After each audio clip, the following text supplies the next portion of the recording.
right, for today's pottery demo, I'm going to teach you how to throw your basic traditional, what's called an S-curve vase on the wheel. And a lot of what you're going to do is going to start off as a cylinder. So at this point, you've had some practice with throwing on the wheel. So if you feel like your skills have sharpened, maybe you want to start off with like 2 pounds. If you still feel like you're, having a little bit of control problems, maybe dial it back to 1.5 pounds until you get comfortable. But really, the first part is just going back to that cylinder and trying to make a really strong cylinder.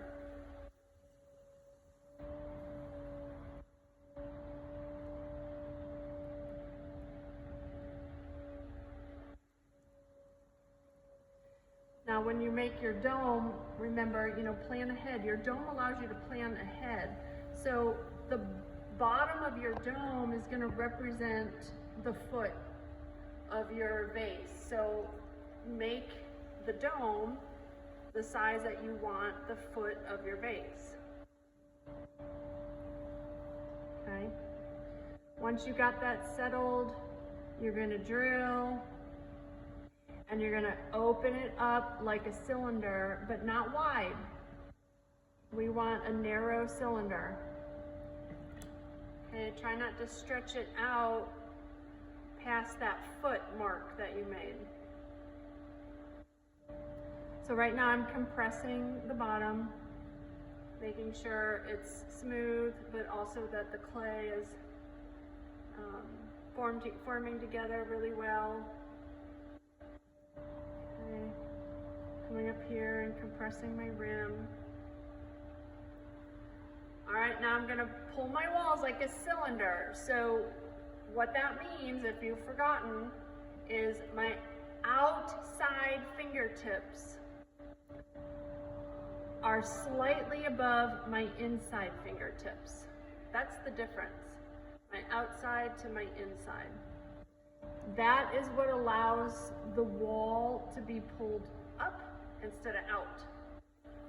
Okay, my next pull, I start off at the same spot, but as I'm traveling upward, it's kind of like my outside fingertips are beating the race. They're winning the race, and they're beating my inside fingertips. And that allows straight wall.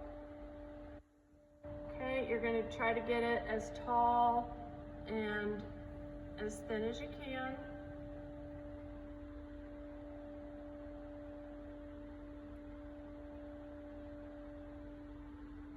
Okay, and once you've gotten the walls as tall and as thin as you can, go ahead and use that right angle rib, to kind of straighten out those walls a little bit. Also remove some of those throwing rings. Now I purposely chose the rubber rib because it does give me this straight edge, but I am also going to use the bendable rib to help shape my vase. So that's why I chose the rubber. All right, so once you got your cylinder, I want you to look at your cylinder as 2 halves. Okay, so right in the middle, the lower half, and then the upper half. Okay, so right now, just in this lower half, my inside fingers are going to go in there, and I'm going to land right in the middle of that lower half. And from the inside, I'm going to push that wall out a little bit. And I call it making, push the belly out. And my outside fingertips, their role is to support. When I push, I need a little bit of counter pressure, right? So that I don't knock it off center and I don't make it go crazy. So I'm not really pulling a wall, I'm just kind of pushing a little bit from the inside. If you can kind of see that little bump, that bump is going to get bigger with the next step. So you don't have to be like crazy dramatic when you push the belly out. especially when you're first learning. You know, start off just kind of simple. Just get a little belly going there. Now I like to use my rib to kind of help shape that belly a little bit. Okay. Now, I'm going to ignore the bottom half. Now I'm only going to focus from the middle up. And this part is called choking because that's literally what I'm going to do. I'm going to choke the clay. So I need pretty wet fingertips, and I'm going to come here in the middle, and I'm going to equally apply pressure. And when I start to squeeze, I'm going to squeeze, but then you need to take that squeeze up the wall and off the rim. Okay, give a little compression. It's like pulling the wall, except I'm choking it instead, but you have to give a little push at the bottom, and then you need to climb up the entire wall, all the way to the rim, and then carefully off the rim. And you can see it's narrowing the clay. Just like pulling a wall, you know, you're going to make as many passes as you need to get it as thin as you want. That's going to be your choice. And then you can see, because this is getting thinner, the belly is looking larger. So I squeeze, and then with equal pressure, I'm carrying that clay up to the top. Okay, I'm going to do one more.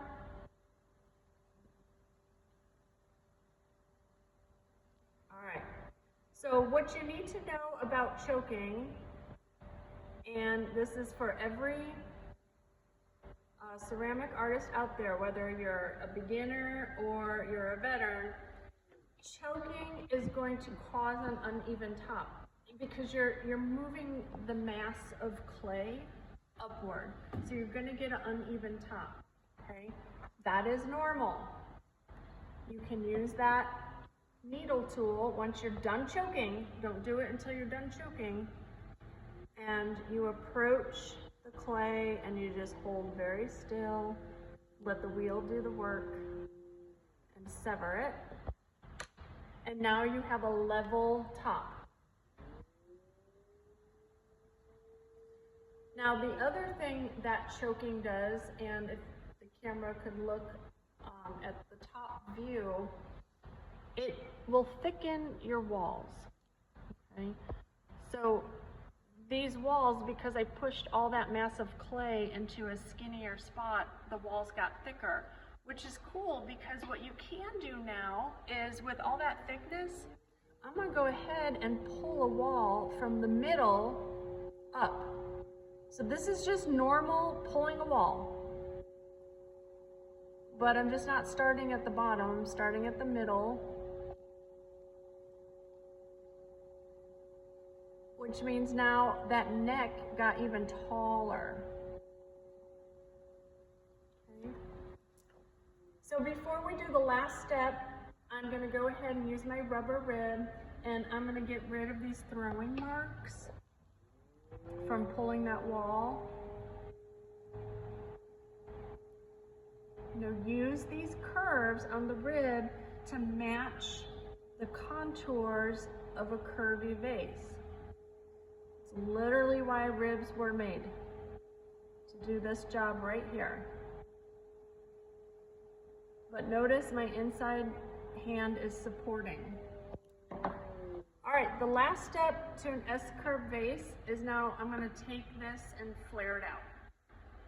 And all I need to do for that, okay, is I'm going to use my outside finger and kind of use that as like a guide, and I've set it down from the rim a little bit, and I'm going to stretch, my inside finger is going to stretch the clay and kind of like lay it over my outside finger. And where you put your outside finger will determine how your flare looks. So if I put my outside finger all the way down here, and I use my inside finger and stretch it from down there, right, I'm going to get a much bigger flare.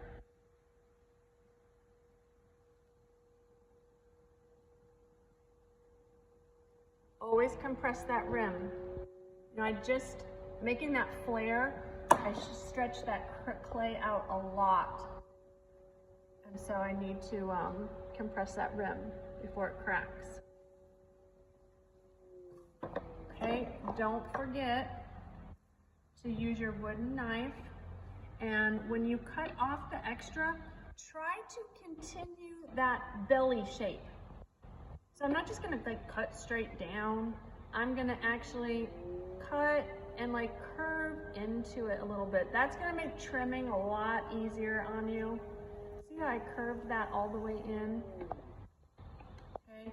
You should actually do a lot of your trimming for your pottery right here in this step, so that when it comes time for trimming and you flip it over, you barely have anything to scrape off. So those are the steps for an S-curve vase. It's an S-curve because if you look at the profile, it's supposed to make a letter S.